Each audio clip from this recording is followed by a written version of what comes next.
By the time we do CT ٹی اسکینز، اور جو اسکینز ہم کرتے ہیں وہ بہت لیٹ ہو چکا ہوتا ہے. اس وقت تک آپ کا کینسر اتنا گرو کر چکا ہوتا ہے کہ ہمارے ٹریٹمنٹ آپشنز اس طریقے سے سکسیزفل نہیں ہوتے. So the ideal is to if you have any of these symptoms even if your scan is normal you need an endoscopy to see inside your oesophagus to find out کہ وہاں پر کوئی اندر changes تو نہیں ہے.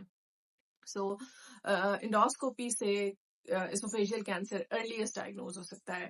So don't avoid endoscopy. It is a simple جو ہے کیمرے والا ایگزامینیشن ہے جو آپ کی اسوفیگس کا کیا جاتا ہے, اور وہاں پہ اگر کوئی ابنارملٹی ہوتی ہے تو اس سے باپسی لی جاتی ہے. سو تھوڑی سی ڈسکمفرٹ ہوتی ہے, لیکن if it can save you from so many problems, if it is good for your health, I think we shouldn't ignore this test.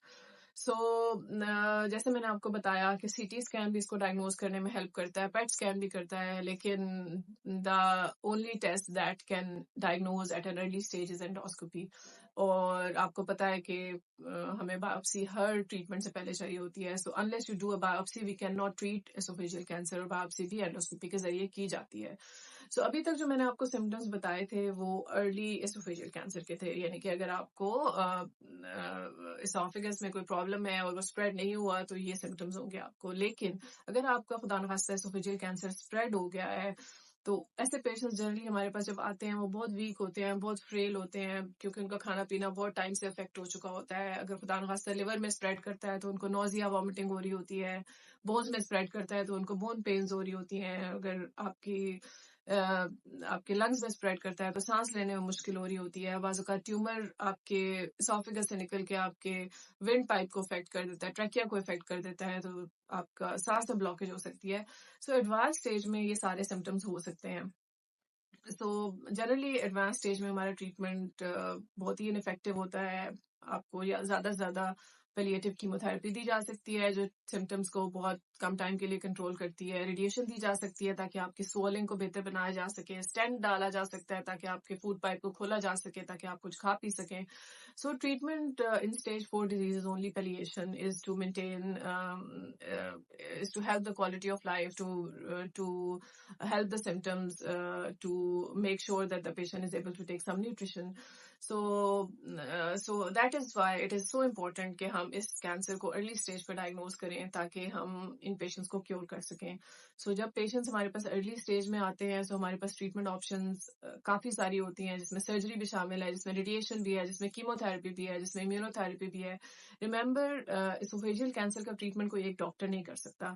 Surgery خالی اسوفیجیل کینسر کو ٹریٹ نہیں کر سکتی, ریڈیشن خالی اسوفیجیل کینسر کو ٹریٹ نہیں کر سکتی. So treatment of oesophageal cancer is a multimodality treatment, یعنی کہ آپ کو ڈفرنٹ ٹریٹمنٹس کو کمبائن کر کے اسوفیجیل کینسر کو کیور کرنا ہوتا ہے.